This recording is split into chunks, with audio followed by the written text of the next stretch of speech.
Good morning, class 7. Welcome to biology class. So let's continue with the same chapter number 4, photosynthesis and respiration. So far in this chapter, we discuss about photosynthesis first. We define photosynthesis. We wrote the balanced chemical equation of photosynthesis, and then after that we discuss about the end products, and then a few experiments related with photosynthesis, the factors affecting photosynthesis, the structure like stomata about which we study in this chapter, and then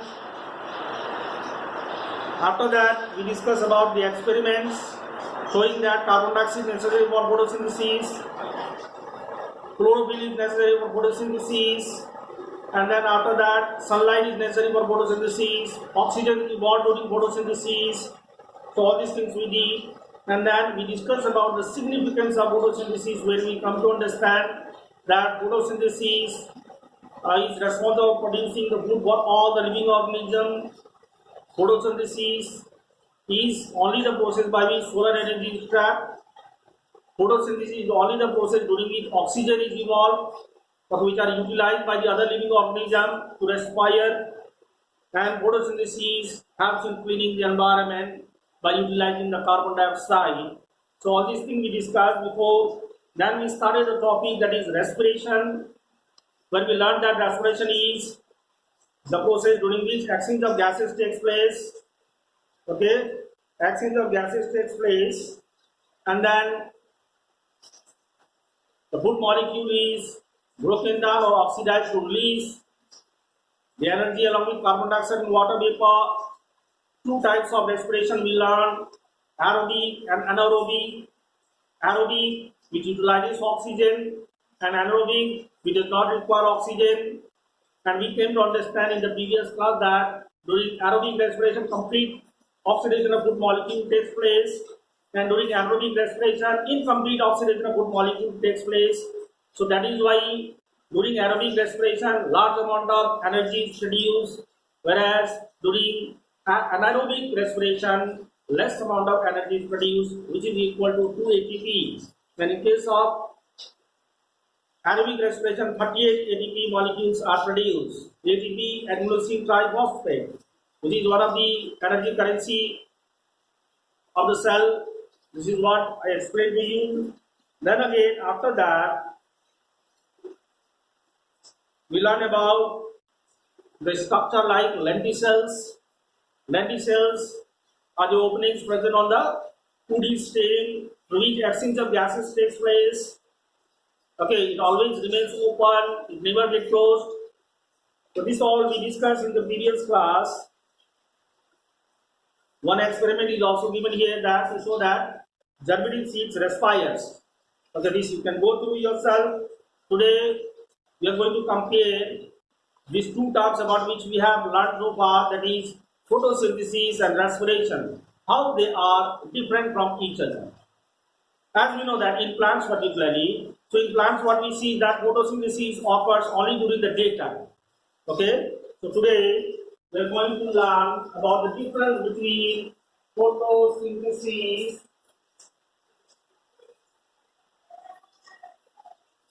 and respiration.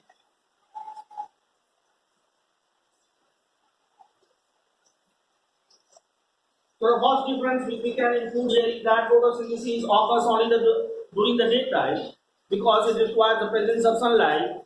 Okay, so occurs during daytime.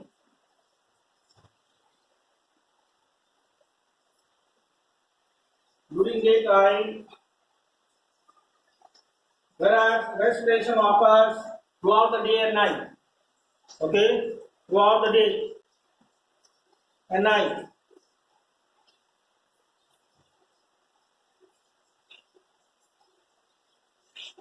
Throughout day and night.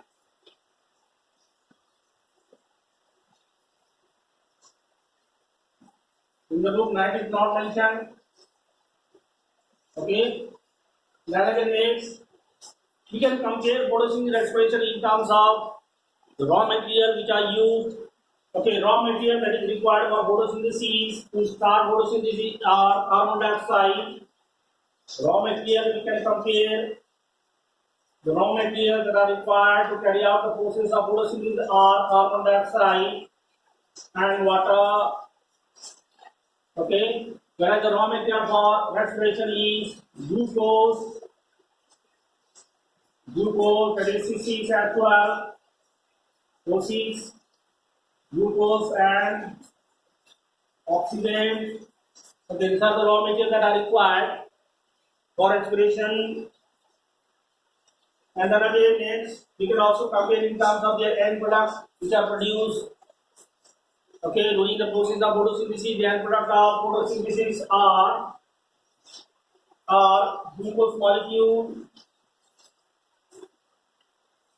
Glucose is produced. Now here the end products are carbon dioxide and water vapor. Okay, so that is there. Then other points of differences are during photosynthesis, what we see that oxygen gas is evolved.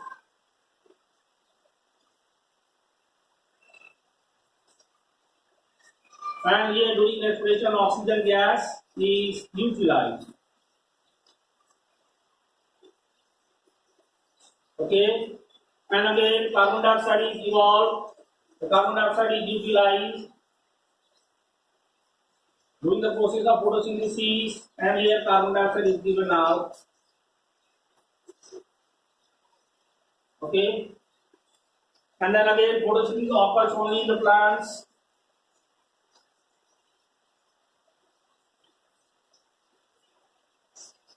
For the producers, and respiration occurs in all the living organisms. Occurs in all living organisms.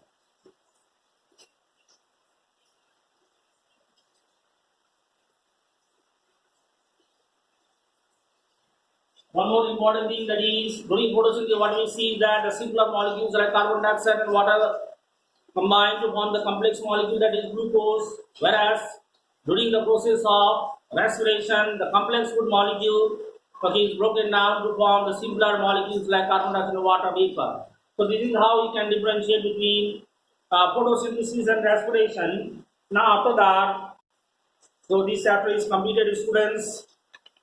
You require to write question answer later on. I'll be sending.